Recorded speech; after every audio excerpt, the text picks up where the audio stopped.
Assalomu alaykum. Bugun biz siz bilan ko'rib chiqadigan mavzu tijorat banklarining qimmatli qog'ozlar bilan operatsiyalari deb nomlanadi. Ushbu mavzu bo'yicha video ma'ruza professor Sharbat Abdullayeva va amaliyotdan Sardor Abdullayevlar tomonidan tayyorlangan. Mazkur mavzuni yoritishda biz avvalambor qimmatli qog'ozlar, ularning turlari to'g'risida qisqacha to'xtalamiz va ikkinchi savolimizda qimmatli qog'ozlar bozori, uning ishtirokchilari to'g'risida fikr yuritamiz va uchinchi savolimizda qimmatli qog'ozlar bilan operatsiyalarga e'tibor qaratamiz. Qimmatli qog'ozlar nima degan savol qo'yadigan bo'lsak, biz uni ba'zi bir xususiy jihatlari orqali bu savolimizga javob topishimiz mumkin. Qimmatli qog'ozlar odatda o'zi bilan bog'liq mulkiy huquqlarni aks ettiradigan hujjat hisoblanadi va ikkinchidan qimmatli qog'ozlar ma'lum bir daromad keltirish manbai hisoblanadi. Uchinchidan qimmatli qog'ozlar bozorda erkin aylanadigan moliyaviy instrument sanaladi va to'rtinchidan qimmatli qog'ozlarni sotish mumkin, sotib olish mumkin va ular ma'lum bir shu sohadagi bitimlarning obyekti hisoblanadi. Qimmatli qog'ozlarni ta'riflar ekanmiz. Biz O'zbekiston Respublikasining qimmatli qog'ozlar bozori to'g'risidagi qonunga murojaat qilamiz. Bu qonunning 3-moddasida keltirilgan qimmatli qog'ozlar hujjatlar bo'lib, ular mazkur hujjatlarni chiqargan yuridik shaxs bilan ularning egasi o'rtasidagi mulkiy huquqlarni yoki qarz munosabatlarini tasdiqlaydigan, dividend yoki foiz shaklida daromad keltiradigan hamda ushbu hujjatlardan kelib chiqadigan huquqlarni boshqa shaxslarga o'tkazish imkoniyatini beradigan hujjat hisoblanadi. Qimmatli qog'ozlar chiqaruvchi obyektlarga e'tibor qaratadigan bo'lsak, hukumat, davlat korxonalari, xususiy sektor, markaziy bank, chet el subyektlari va boshqa bozor munosabatlari subyektlari qonunda ko'rsatilgan talablar asosida qimmatli qog'ozlarni chiqarishi mumkin. Qimmatli qog'ozlarni funksional xususiyatlariga e'tibor beradigan bo'lsak, qimmatli qog'ozlar bu moliyaviy instrument, xususiy maqomni ko'rsatuvchi hujjat hisoblanadi. Odatda qimmatli qog'ozlar iqtisodiyot sektorida yuridik jismoniy shaxslar qo'lida bo'sh turgan mablag'larni mobilizatsiya qilish vositasi hisoblanadi.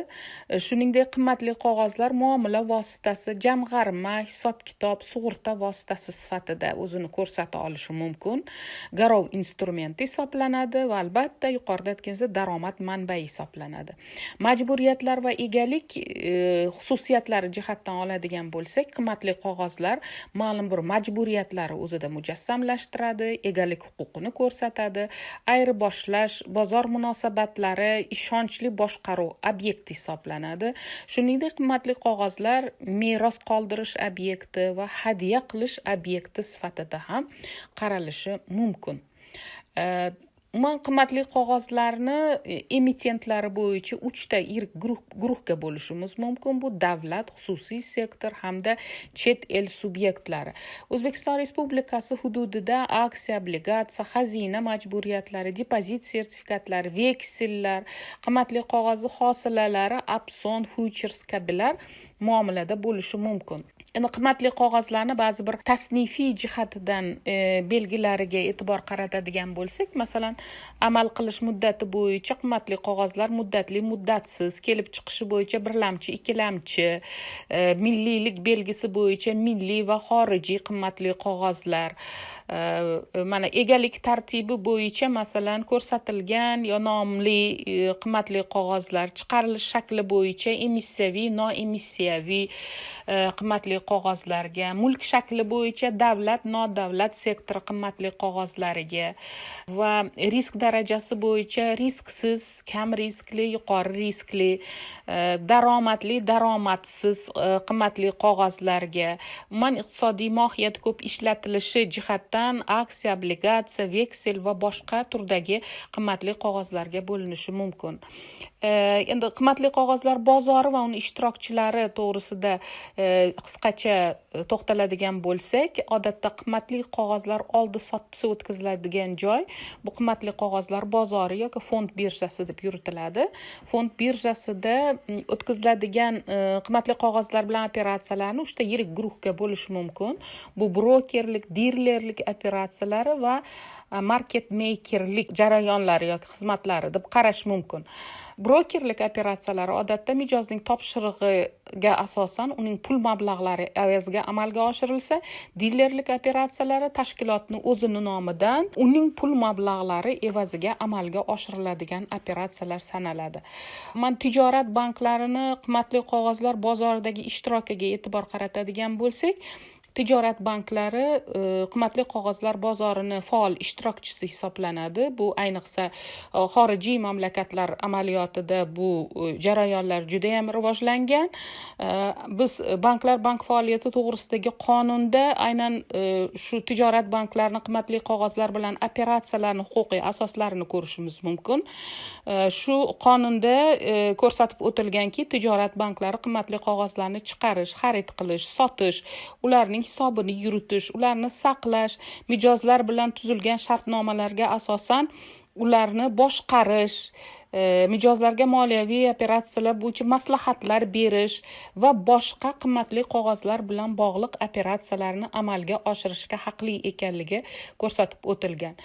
Shu jihatdan olib qaraydigan bo'lsak, tijorat banklari qimmatli qog'ozlar bozorida emitent, investor, professional faoliyat olib boruvchi subyekt, masalan, diler, broker, investitsiya aktivlarini boshqaruvchi, investitsiya maslahatchisi, depozitariy, transport agent sifatida faoliyat yuritishi mumkin.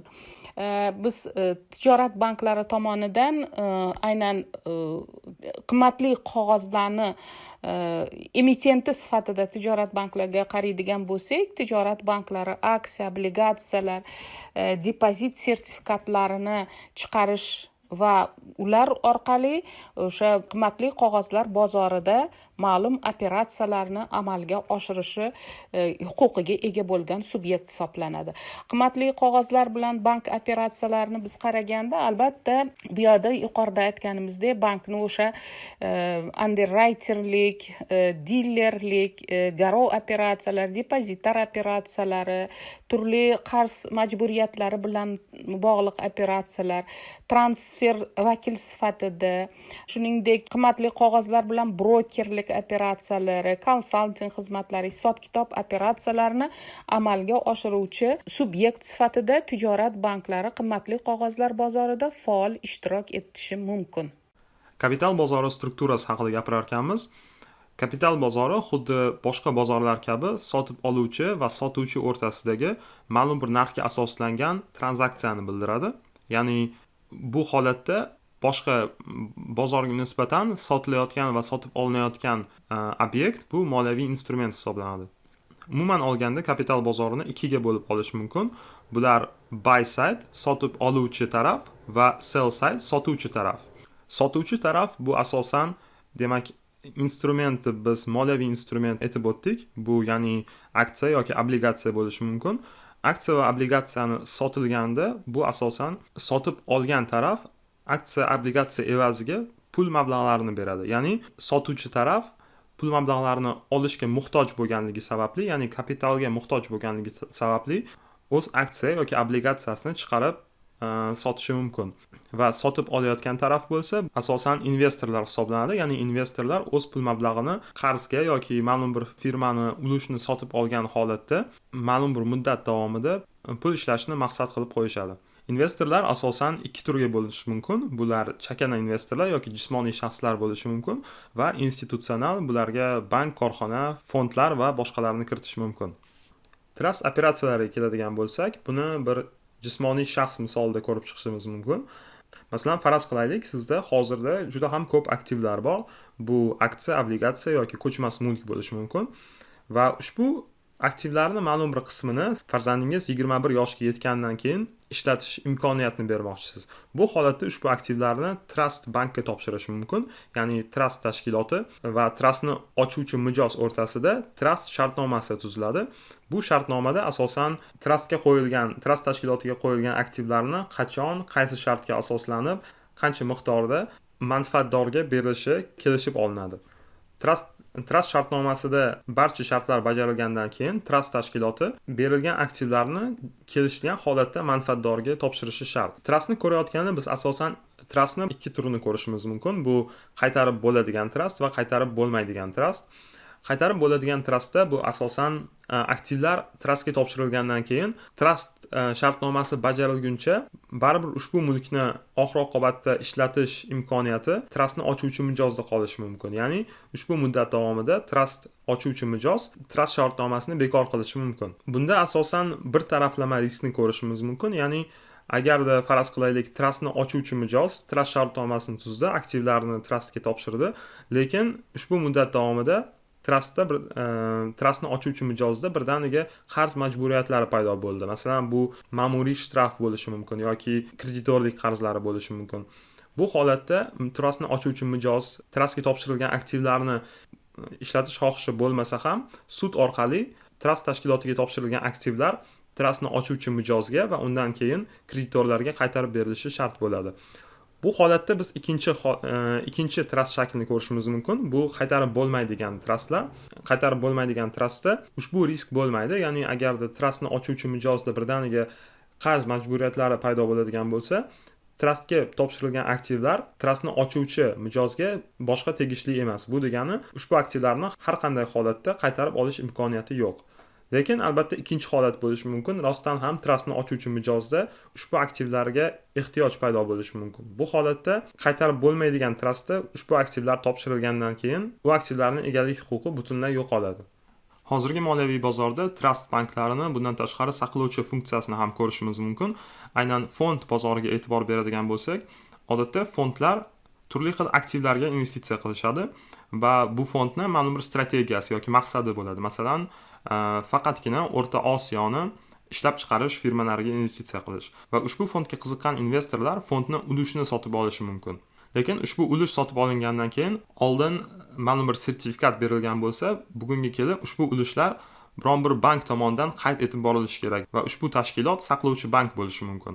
Ya'ni ushbu saqlovchi bank nafaqat egalik ro'yxatini yuritishi mumkin, balki bundan tashqari masalan fond foyda ishlaydigan bo'lsa, ushbu foydani taqsimlash, hisoblash va bundan tashqari tranzaksiyani boshqarishni ham etishi mumkin. Bu degani masalan agarda biron bir investor o'z ulushini boshqa investorga sotadigan bo'lsa yoki ikkilamchi bozorda sotadigan bo'lsa, ikkilamchi bozordan sotib olingandan keyin 2 kun ichida egalik ro'yxatini o'zgartirish va pul tushumini qayd qilinish kerak bo'ladi va ushbu holat hisob-kitob aynan saqlovchi bank tomonidan ham amalga oshirilishi odatiy hol bo'lib qolgan va bundan tashqari saqlovchi bank ushbu ulushlarni baholash funksiyasini ham amalga oshirishini ko'rishimiz mumkin. Bankni qimmatli qog'ozlardan oladigan daromad manbalariga e'tibor beradigan bo'lsak, bu asosan 3 xil manbadan tashkil topishi mumkin. Birinchisi bu investitsion bank xizmatlari, ikkinchisi brokerlik xizmatlari va uchinchisi bankning o'zini qimmatli qog'oz portfelini yaratgan holda investitsiya qilish bilan bog'liq bo'lishi mumkin. Investitsion bank operatsiyalariga e'tibor qaratadigan bo'lsak, biz asosan kapital bozorida kapitalga muhtoj bo'lgan tashkilotlarni holatdan kelib chiqishimiz mumkin. Masalan, faraz qilaylik, Airbnb degan firmasi bor va bu firma xususiy firma bo'lib, u aksiyadorlik jamiyati shakliga o'tmoqchi va o'zini aksiyalarini bozorda sotmoqchi. Bu holatda u aksiyani chiqarish kerak, investorlar topish kerak va investorlarga sotish kerak. Buni amalga oshirish uchun asosan kapitalga muhtoj tashkilot investitsion bank xizmatlaridan foydalanishi mumkin. Bu xizmat asosan o'z ichiga 4 ta bosqichni kiritadi. Bu originatsiya, underwriting, taqsimlash va maslahat. Originatsiyada asosan investitsion bank hozirda bozorda ushbu aksiyaga bo'lgan talabni baholagan holda qancha aksiya chiqarish mumkinligini baholab berishi mumkin. Bundan tashqari aksiyani bahosi qanchaga tengligini ham aniqlashi mumkin. Buni bahoni aniqlashda investitsion bank baholanayotgan firmani moliyaviy holatdan kelib chiqishi mumkin yoki ushbu firmaga o'xshash bo'lgan boshqa firmalarni baholagan holda aksiyaning narxini ham baholashi mumkin. Bundan tashqari investitsion bank dokumentatsiya bilan ham yordam berishi mumkin, ya'ni prospektusni tuzishda yoki boshqa bir muammolarda. Va albatta investitsion bank ma'lum bir investorlar bilan uchrashuvlarni ham amalga oshirishi mumkin. Va ikkinchi bosqichga keladigan bo'lsak, bu underwriting bosqichi. Bu yerda investitsion bank yoki bir nechta investitsion banklar ma'lum bir haq evaziga aksiyalarni sotishga kafolat yoki va'da berishi mumkin. Bu degani, agarda biz underwritingga e'tibor beradigan bo'lsak, bu yerda 2 xil holat bo'lishi mumkin. Birinchisi bu best efforts, ya'ni eng katta harakat bilan sotish va ikkinchisi bu firm commitment, ya'ni bu va'da berish, ma'lum bir narxda sotishga. Bu degani, agarda birinchi holatga qaraydigan bo'lsak, ya'ni best efforts, bu yerda investitsion bank aksiyalarni sotishga harakati uchun ma'lum bir haq kelishib olinadi. Ya'ni ushbu haq sotishga yordam berish bo'yicha haq investitsion bankka to'lanadi. Ikkinchi holatda firm commitment deganimizda, ya'ni bu va'da berish, investitsion bank ma'lum bir narxda aksiyalarni sotib olib, ushbu aksiyalarni keyin qimmatroq narxda sotishi mumkin va oradagi farq investitsion bankning foydasi bo'lishi mumkin.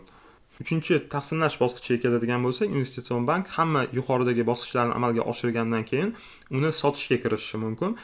Ba'zi investitsion banklar jismoniy shaxslar bilan ishlagani tufayli uni chakana bozorda ham sotishni amalga oshirishi mumkin. Boshqa holatlarda bo'lsa, aynan ushbu taqsimlash jarayonida brokerlik daromadlarini ham ishlash imkoniyati bo'ladi. Va maslahat bosqichida bu asosan agarda biz IPO ni amalga oshirgan bo'lsak, ya'ni originatsiya underwriting taqsimlash bosqichidan o'tgandan keyin aksiyalar sotilgandan so'ng ham investitsion bank kapitalga muhtoj tashkilotdan maslahat berishni to'xtatmasligi mumkin. Ya'ni kelajakda agarda obligatsiya yoki boshqa bir qimmatli qog'ozlar chiqarishga talab borligini investitsion bank maslahat berib borishi mumkin.